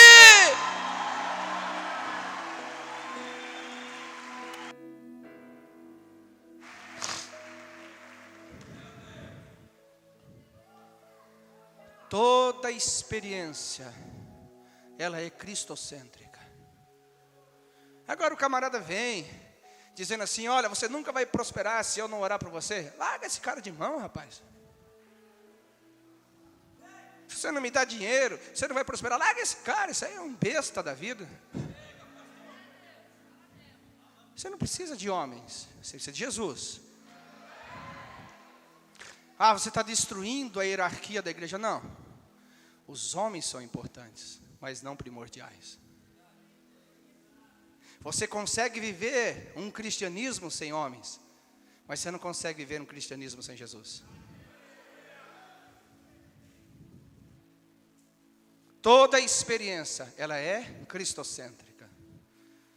Agora, pensa num assunto que tem assunto para falar. Vamos avançar um pouquinho aqui.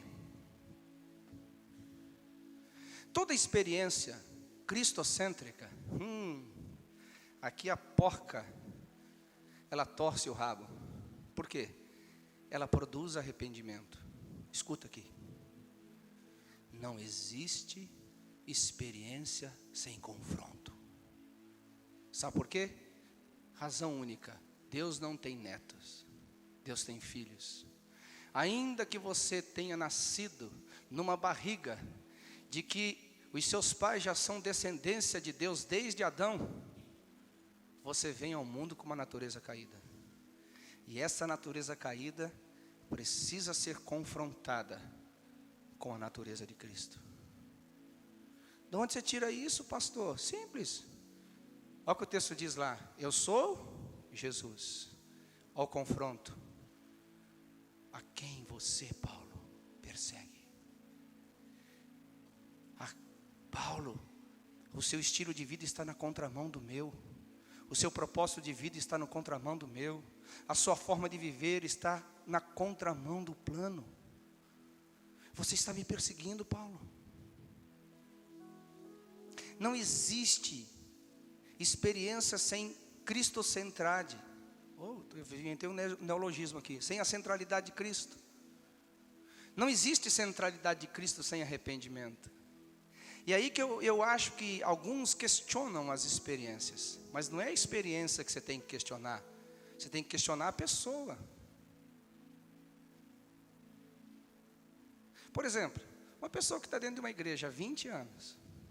Uma pessoa que está na igreja há 30 anos, 25 anos, 15 anos, 10 anos dentro de uma igreja. E a sua luta ainda é para não clicar num ícone, para não ver pornografia, para não mentir, para não roubar. Meu irmão, você andou fazendo qualquer coisa esses últimos 30 anos, 25, 20, 15 anos, menos andando com Jesus. Ai, pastor, você não pode tirar de mim a minha fraqueza. Não. Deixa eu falar uma coisa. Eu não vou pregar sobre isso. Isso aí numa outra ocasião, quando eu for convidado. Estão te provocando, hein, Marcelo? Daqui a pouco eu estou tanto comprometido que vou ter que congregar aqui. Mas vamos lá. Deixa eu te explicar uma coisa. Fraqueza e pecado. Deixa eu te fazer uma coisa. A Bíblia fala que os ladrões vão entrar no reino dos céus? A Bíblia fala que os mentirosos vão entrar no reino dos céus? A Bíblia fala que os impuros entrarão no reino dos céus? Vamos parar por aí.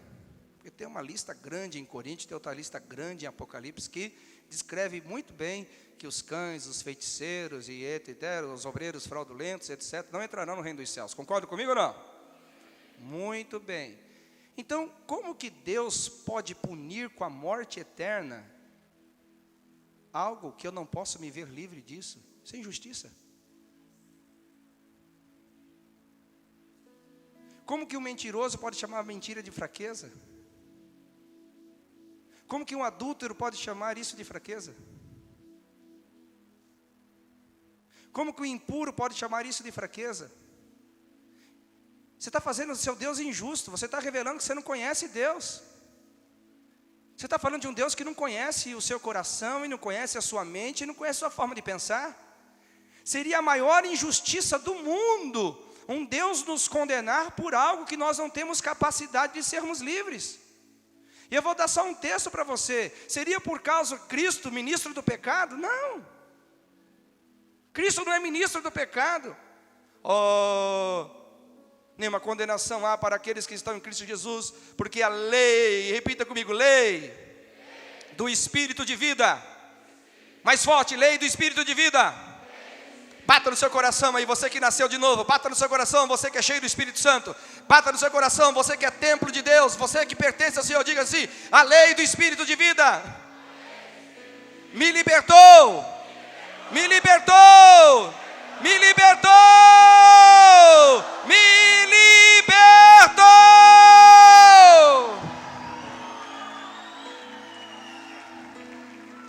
da lei do pecado.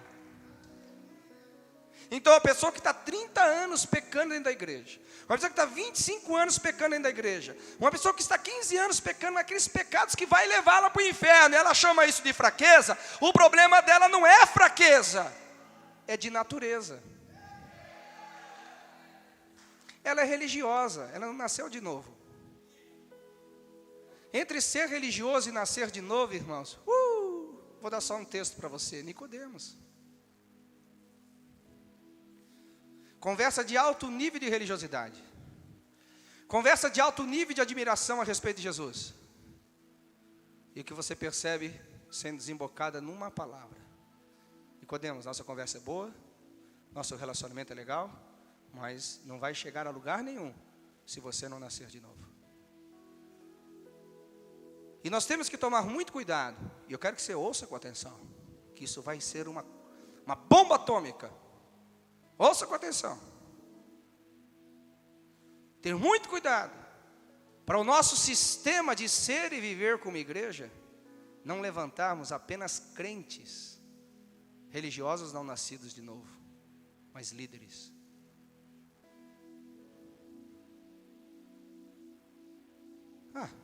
Vamos usar o nosso ICAR, Igreja Católica Apostólica Romana. Eu não quero aqui denigrir ninguém, mas você acha que um cara que é idólatra, ferrenho, sendo que a Bíblia fala que a idolatria é um dos piores pecados que você pode cometer contra Deus, e que essa pessoa vai para o inferno e ela é nascida de novo? Você acha que ela vai para o céu? Vocês estão com medo de falar? Vai deixar só eu me comprometer aqui, né? É fácil ter um João Batista para perder a cabeça, né?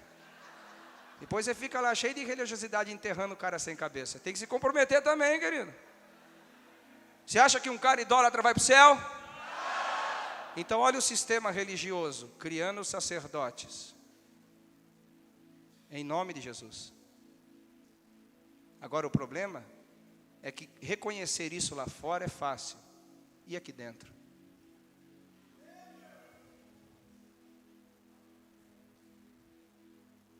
E aqui dentro?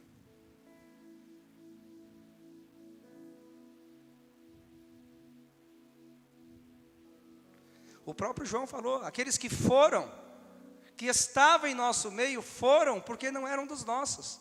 A gente não quer admitir isso, irmãos.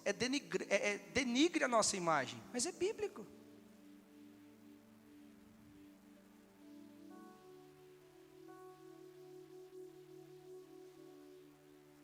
Ah, pastor, as pessoas não podem andar com Jesus e não nascerem de novo. Oh, bobinho que você é. Pedro, Tiago, João e todos os demais apóstolos só nasceram de novo em João 20, 22. Quando Jesus soprou sobre eles o Espírito Santo. Até ali eram criaturas. Homens andando com Jesus. Quem pode produzir isso é o Espírito Santo. Isso é impossível ao homem.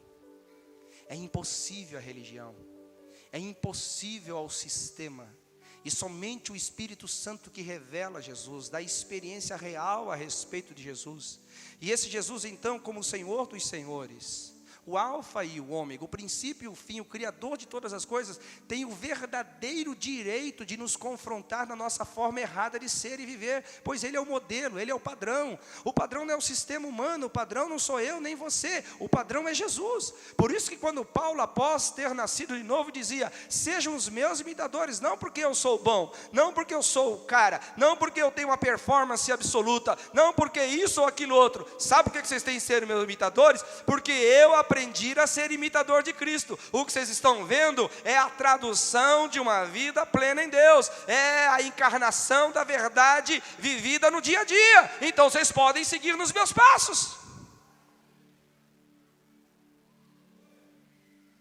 Agora o problema, queridos, escute bem, o problema é que a nossa porta de entrada na igreja não é o arrependimento, mas é o entretenimento. Então as pessoas hoje estão tão mimadas dentro da igreja, elas estão tão mimadas dentro da igreja, que você não pode corrigi-la, você não pode admoestá-la, você não pode dizer que ela está errada, você não pode dizer que ela está na contramão. Deus poderia ter perdido o homem mais fabuloso, mais genial, mais profícuo do Novo Testamento, se Paulo dissesse: eu não concordo que eu estou na contramão, eu prefiro continuar com o judaísmo, eu prefiro continuar com o farisaísmo, eu prefiro. Então Deus diria: você pode ficar, mas não inocente. Porque igreja não é um lugar de gente perfeita.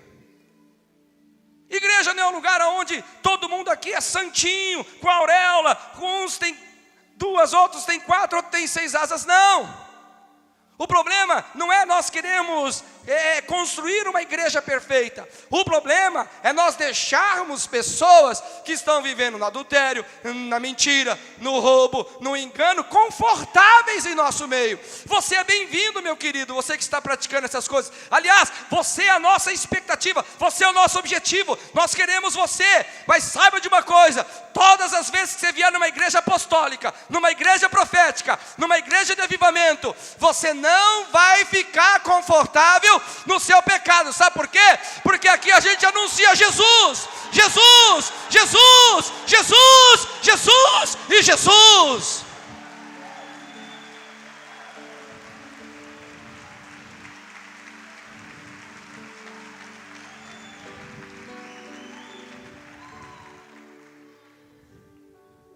Não, mas a gente vai como malabarista, fazendo os pratos girar para não perder. Meu irmão, perder quem já está perdido.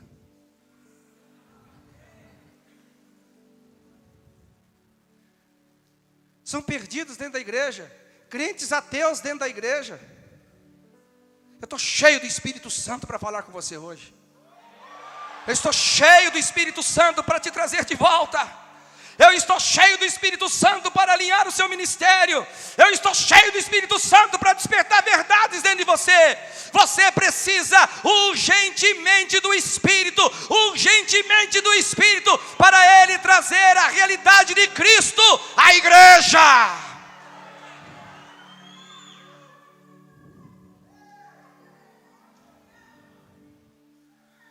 Bem, deixa eu caminhar um pouco mais rápido aqui. Todo arrependimento genuíno, ele produz em nós o que todos os líderes gostariam de ver da igreja: sujeição. Quem aqui é líder? Diga amém. Uma reunião de liderança, você vê porque que Deus está liberando essa palavra.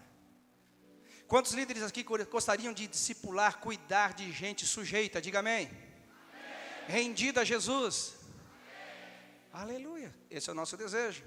Mas por que as pessoas hoje são tão rebeldes? Porque é tão difícil de você governar sobre pessoas em nome de Jesus. Porque Jesus não é o Senhor da vida delas. Ah, pastor, deixa eu voltar um pouquinho para tornar a coisa mais forte. Deixa eu te fazer uma pergunta: quantos creem na Bíblia aqui? Diga amém.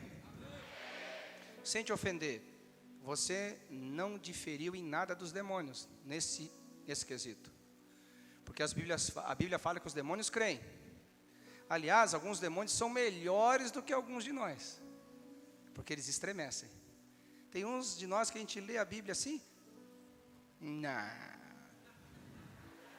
não pode ser. Alta crítica, baixa crítica. Quem é teólogo aqui sabe o que eu estou falando. Isso aqui, parênteses, isso aqui chaves, isso aqui não estava no original. São os caras que estão com a capa preta da frente, a capa preta de trás e com a fita vermelha no meio. Muito bem. Então você crê na Bíblia. Segundo degrau. Quantos creem que a Bíblia é a verdade? Diga amém. Bom caminho andado, mas também não significa muito. Por quê, pastor? Você crê na Bíblia, crê que ela é a verdade, mas a transformação, o poder das Escrituras, não é só porque ela é Bíblia, não é só porque ela é verdade, é porque ela é Bíblia, ela é a verdade de Deus, que também é verdade para você. Enquanto a verdade não for verdade para você, ela não produz transformação. Enquanto a verdade não for verdade para você, ela não muda seu caráter, ela não muda sua família, ela não muda sua forma de fazer negócios, ela não muda sua forma de ser e viver como cristão, ela não muda a sua forma de lidar com dinheiro, ela não muda a sua forma de lidar com a santidade, ela não muda a sua forma de ver os seus olhos, ela não muda a sua forma de tratar a sua esposa, ela não muda a forma de você lidar com seus filhos, ela não muda a sua forma de ver a eternidade, porque não é verdade para você, ela é só uma verdade.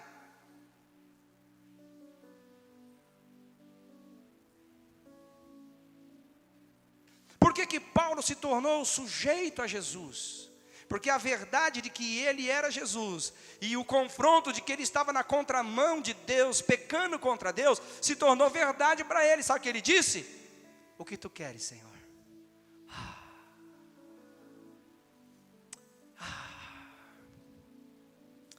O que tu queres?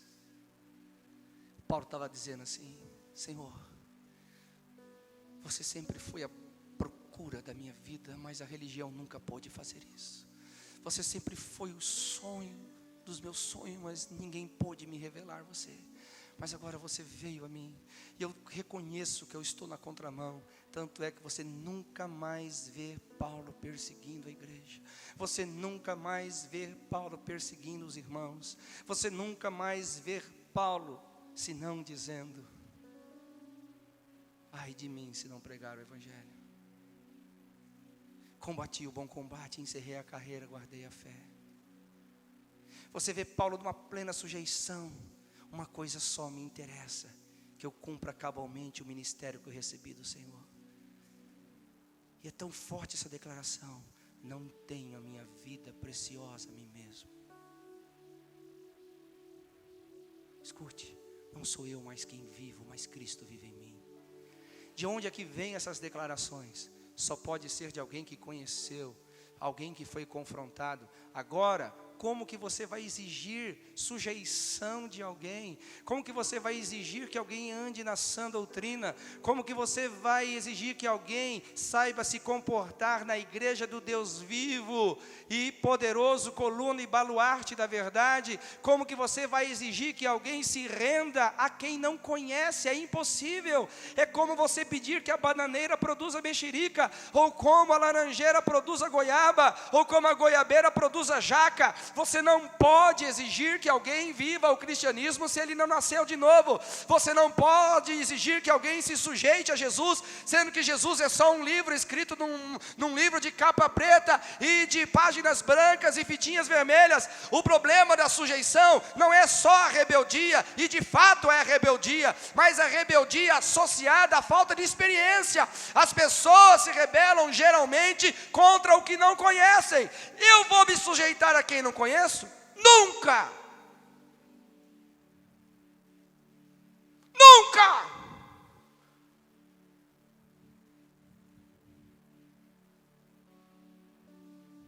Por isso que a pessoa se ofende quando você fala em santidade. Tessalonicenses, quando Paulo fala sobre Santidade diz: olha, eu quero que vocês entendam que isso não é de mim, isso é mandamento de Deus. E se vocês estiverem resistindo a mim, vocês não estão resistindo a mim. Tessalonicenses 4, estão resistindo ao próprio Deus. Agora, um crente que é crente, um crente que conhece Jesus, um crente que foi confrontado por Jesus, quando a sujeição vem, ele não tem dificuldade, porque o maior prazer dele é estar com a sua consciência, estar com o seu espírito limpo, dizendo: eu não tenho a vida preciosa a mim mesmo, eu não tenho Jesus para resolver os meus problemas em primeiro lugar, eu não tenho Jesus para resolver os meus dilemas em primeiro lugar, eu não tenho Jesus para resolver a minha vida no sentido de terra em primeiro lugar, eu tenho Jesus no meu coração. Sabe por quê? Porque Ele é Jesus.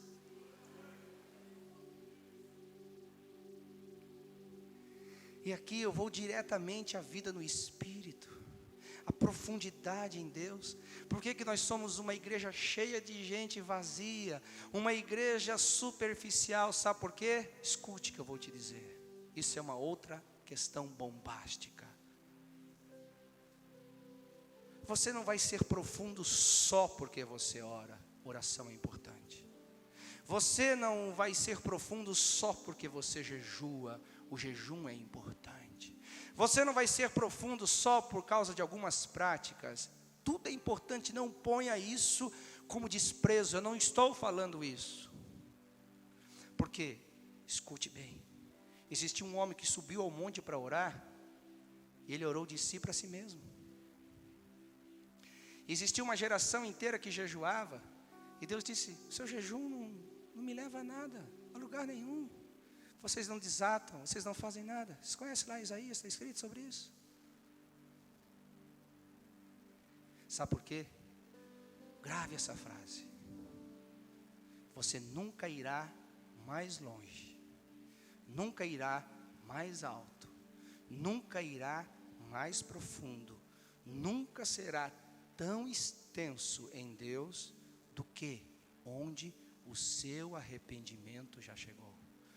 O limite do seu crescimento está na dimensão de profundidade, de altura, de largura do seu arrependimento.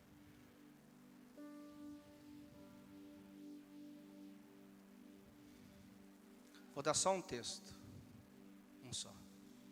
Chegou um homem rico. Pensei que o irmão está me mandando embora. Você está orando por mim, né, irmão? Obrigado. A gente chegou assim, levantando a mão assim, eu pensei: acho que acabou meu tempo aqui. Chegou um homem rico, muito rico. E essa história é interessante porque em nenhuma outra ocasião você vai ver Jesus permitir um oferecido seguir a Ele. Naquele caso aconteceu. Ele disse: Senhor, eu quero te seguir. Ele disse: então vem. E ele perguntou: o que eu tenho que fazer? Aí Jesus começa a vir ali pelo decálogo, começando a falar algumas coisas da lei. E aí, olha só o que a religião faz. Ele estufou o peito. Se é isso, estou dentro. Aliás, não só estou dentro, analisando a vida desses 12 aí, eu já estou no mínimo lá no topo, entre os 3 maiores. Jesus falou: tudo bem. Posso ir, Jesus? Não. Uma coisa a mais. Aí Jesus mexe no orgulho dele, na cobiça. Vá, venda todos os seus bens e dê aos pobres. Porque se Jesus tivesse pedido para o ministério dele, seria até uma ressalva. Não, esse cara quer o meu dinheiro, não vou seguir ele. Ele falou assim: venda tudo, eu não quero um centavo disso, eu não quero pôr a mão nisso, eu não vou fazer uso do seu dinheiro para sustentar o meu ministério. Dê aos pobres, aí vem e segue-me. Alguém me termina o texto? Alguém me termina o texto? O que aquele jovem rico fez? Olha só, virou as costas. Onde estava a paixão por Jesus? Aonde estava o interesse por Jesus? Aonde estava a vontade de estar com Jesus? Somente até onde o seu arrependimento chegou. Tem muita gente que está batendo a cabeça no chão, tentando fazer capoeira espiritual e não consegue crescer em Deus. O problema não está na tua performance, mas na verdade, na profundidade, na seriedade do seu arrependimento. Aí você não consegue, porque você não quer abrir mão de algumas coisas que você está perseguindo Jesus. Você não quer abrir mão de algumas coisas que confrontam a verdade de Jesus e você vai sofrer o dano do golpe da autoridade de Jesus. Você não quer abrir mão do seu jeitinho de vida. Aí sabe o que você faz? Muito fácil. Cara, não tem coisa mais fácil de resolver o problema. Aquele jovem rico voltou para onde? Para a religião dele. Vamos abrir as nossas religiãozinhas. Porque aqui o que Jesus chama de pecado não é bem assim. Aqui nós andamos com essas questões. Aqui a gente passa por cima disso. Afinal de contas, a gente tem que interpretar a Bíblia não na base da exegese hermenêutica, da verdadeira interpretação, onde a própria Bíblia interpreta a Bíblia, mas vamos interpretar a Bíblia à luz do iluminismo, vamos interpretar a Bíblia à luz do humanismo, vamos interpretar a Bíblia no foco da nossa humanidade. Então vamos criar nossa religiãozinha aqui. A igreja do avivamento tem que ser uma igreja apostólica e profética. Não estou desprezando o pastoreio, o ensino e o evangelismo. Mas essencialmente agora nós precisamos de apóstolos e profetas. Para não nos intimidarmos com esse tipo de gente que quer entrar na igreja. Esse tipo de gente que vem cheio de vaidade, cheio de orgulho, cheio de si mesmo, cheio de dinheiro, cheio de expressões e influência social, que nós achamos isso avivamento. Avivamento, querido, parte da revelação de Jesus, que nos confronta em nossos pecados, que nos leva à plena sujeição. Isso é reforma, começando a partir de nós e dos sistemas que nós como gente criamos. Alguém está aqui comigo ou não? Eu estou pregando vida no Espírito, querido, porque quem pode produzir isso é o Espírito Santo. Quem pode produzir isso é o Senhor. Eu não sei se o meu relógio está errado, é 10 horas da noite só? Caramba. Não estou com pressa não, irmão. Isso aqui é um livro, imagina. Só estou lendo a contracapa do livro. Vai ser um livro legal, não vai ser não? Quem vai comprar? Ah, eu vou vender então por antecedência hoje ali, viu? Estou brincando. Mas, queridos, quando a gente se sujeita, esse é o padrão básico. O Espírito que produz revelação, revelação que produz confronto e arrependimento, arrependimento que gera sujeição. Aqui, você entra nas dimensões dos céus. Aqui você entra. Olha só. Deus começa a conduzir Paulo à experiência real da sua existência. A razão de fato do porquê ele havia nascido. Gálatas capítulo 1, versículo 15 diz assim, que Paulo era escolhido do ventre da sua mãe para pregar. Quantos já leram esse texto? Diga amém. Muito bem. Agora, o que ele estava fazendo na religião? Sem revelação. Se você pega o texto ali, do capítulo 22, do versículo 14 a 15, você vai ver que o profeta Ananias, quando chega para Paulo, ele diz assim, Paulo, o mesmo Jesus que apareceu a você, ele também apareceu a mim. E ele está me dizendo que ele te escolheu de antemão, desde os seus antepassados. Ué, se Deus já havia escolhido Paulo desde o ventre da mãe, e não só dentro do ventre da mãe, mas desde os seus antepassados, o que Paulo estava fazendo na religião? Falta de instrução, falta de revelação. Mas no momento que Paulo, ele passa pelo caminho de Damasco, e que Paulo então tem uma experiência com o Senhor Jesus, e aquela experiência o confronta e o leva à sujeição, ele entra na verdadeira razão da sua existência quando Deus fala para ele: eu te chamei para pregar aos gentios, eu te chamei para pregar aos reis, eu te chamei para ser apóstolo. Querido, nós temos que pôr isso na nossa mente. Quando você tem essas experiências com essas características que eu já falei, você entra no centro da razão da sua existência.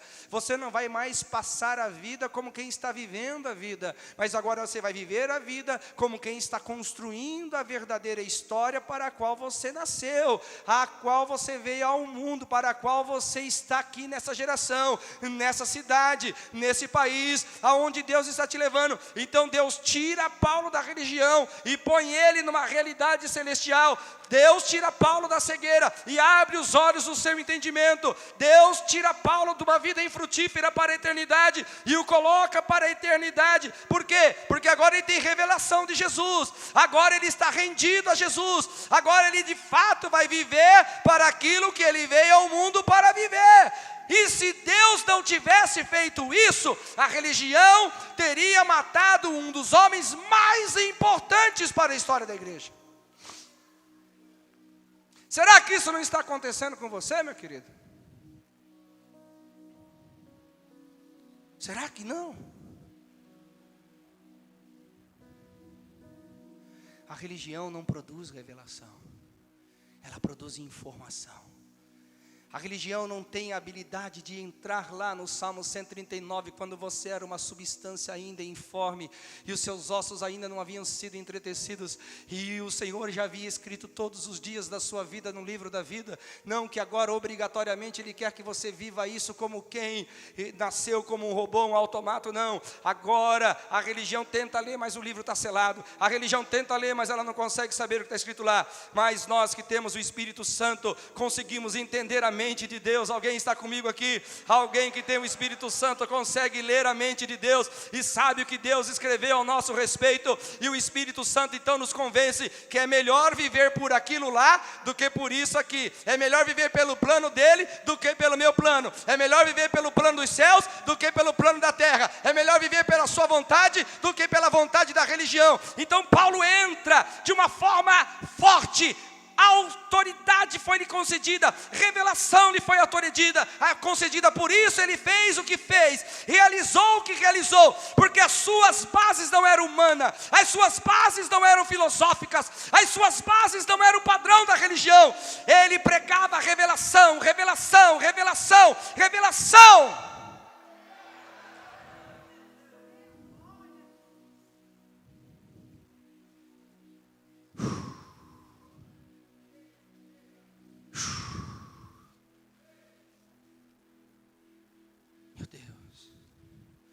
Quanta gente morta dentro da religião cristã, quanta gente indo engrossar as fileiras daqueles que morrem sem viver um terço sequer do seu potencial de vida. O Espírito Santo me falou que infelizmente mais de 2/3 da humanidade cristã passam pela vida sem sequer cumprir a razão para a qual veio ao mundo. Por quê? Porque não andam na revelação, não permitem Cristo governar suas vidas.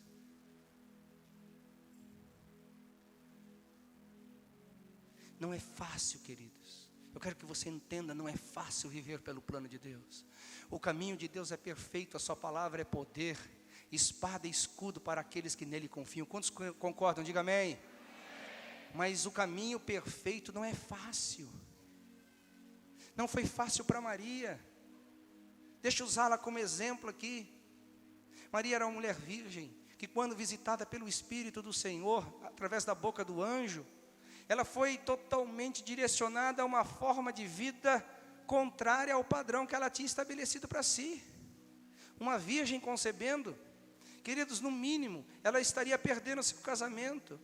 E com consequências maiores, ela perderia a sua vida. Porque uma mulher virgem que não gritasse, e aparecesse grávida, ela teria que ser morta, seria vergonha para Israel. Mas mesmo assim, a força da revelação, a força da experiência com Deus, a força daquela realidade produzida por Deus na vida dela, fez com que ela dissesse: eis aqui a serva do Senhor, cumpra em mim a sua vontade. Não é fácil de viver a vontade de Deus. Nunca será fácil. Aliás, viver o cristianismo é um estilo de vida, se assim pudermos dizer, de altíssimo risco.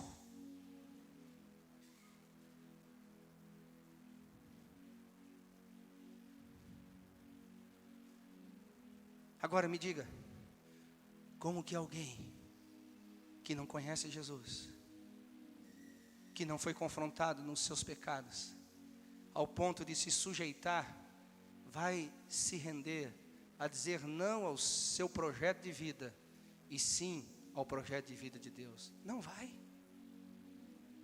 Não vai.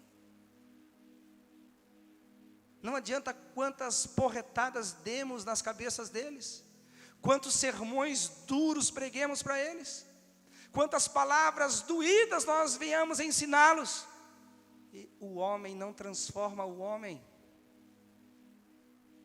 O homem não muda o homem.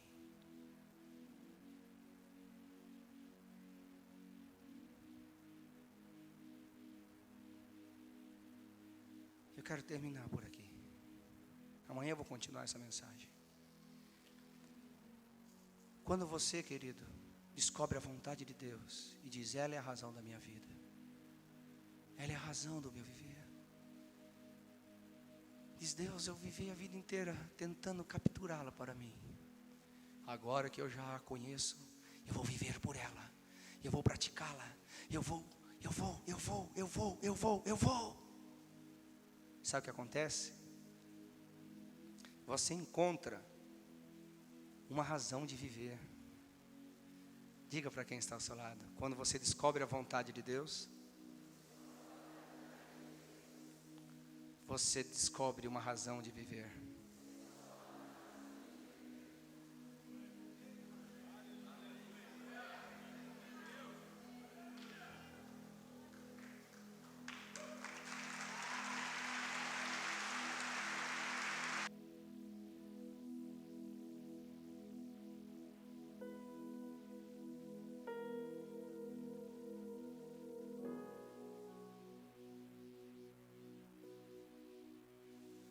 Fácil de entender. Por que as pessoas não têm uma razão? Estão tão tristes, estão acabadas, estão deprimidas. Oh Deus, oh céus, oh vida. Parece aquela hiena Harley. Queridos, o problema não é só a depressão, a doença do século 21. O problema é falta de descobrir que existe algo maior do que ela mesma. Enquanto você não descobrir que existe algo melhor e maior para você viver, você vai ser lançado para você mesmo, para essa sua vidinha medíocre, para essa sua vidinha vazia, uma vidinha de um dia de alegria e 3 de tristeza, um dia de vitória e 10 de derrota, uma vidinha aqui, outra vidinha lá. Mas quando você encontra algo maior para viver, quando você encontra algo que está acima da sua esfera, acima das suas capacidades de criar ou viver, aleluia, todos os dias é uma aventura, todos os dias é uma alegria, ainda que por fora, mas por dentro eu estou alegre, ainda que por fora, por dentro eu estou forte, ainda que por fora, por dentro eu estou convicto, ainda que por fora as coisas não estão como eu gostaria, mas por dentro eu tenho uma força dizendo: vai ficar, vai ficar, vai ficar, vai ficar, porque aquele que começou a boa obra há de completá-la até o dia de Cristo Jesus, aleluia. Quem vive pela eternidade não se prende à futilidade dessa vida, aleluia. Quem vive pelos céus não se prende com as coisas desse mundo, porque quem quer ser amigo de Deus não pode ser amigo do mundo. E eu conheci alguém que vale a pena ser amigo, que vale a pena estar com Ele, que vale a pena se render, que vale a pena dar a vida, o dinheiro, a inteligência, a família, carro, fazenda e tudo mais que eu possa ter e entregar para Ele. Se Ele pedir, é dele de antemão, aleluia.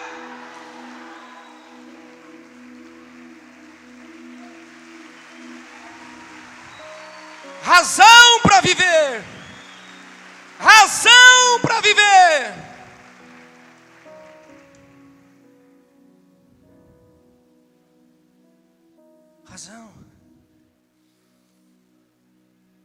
E eu vou terminar.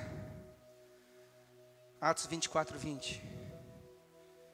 Não tenha minha vida preciosa a mim mesmo, antes que eu cumpra o chamado que eu recebi do Senhor. Repita comigo. Quem teve uma experiência com Jesus e confrontado foi por Ele, ao ponto de se sujeitar, aleluia, essa pessoa será obediente à vontade de Deus,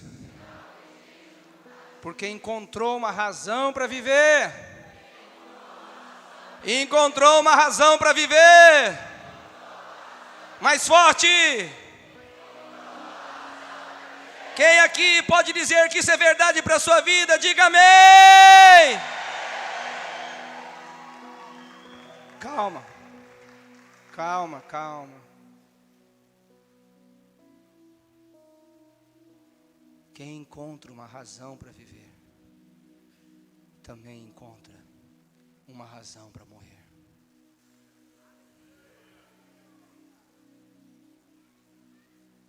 Não tenho a minha vida preciosa antes que eu cumpra.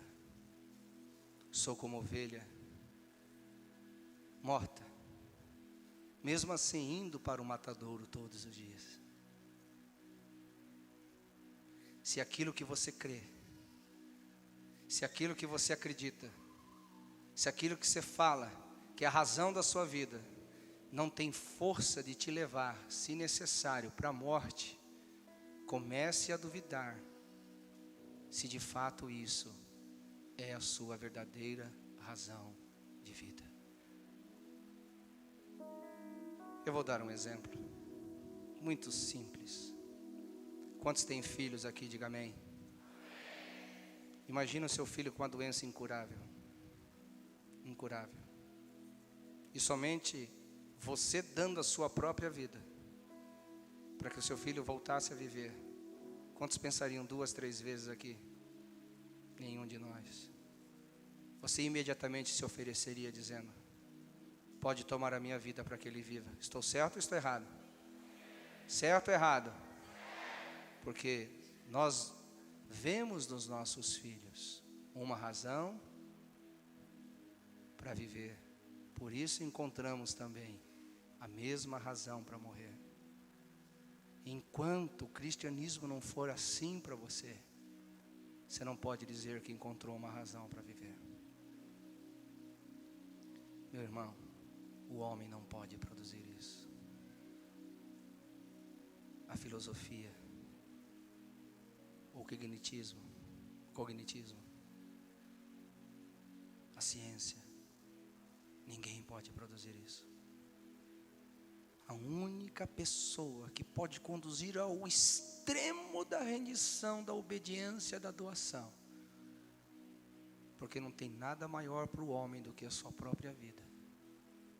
Levar então este homem a entregá-la, só uma pessoa, só o Espírito Santo.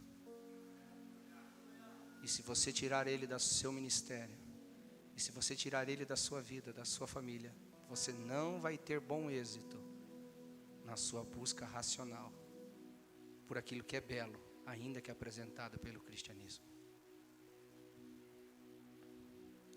Hoje é uma noite de rendição. Hoje é uma noite de rendição profunda.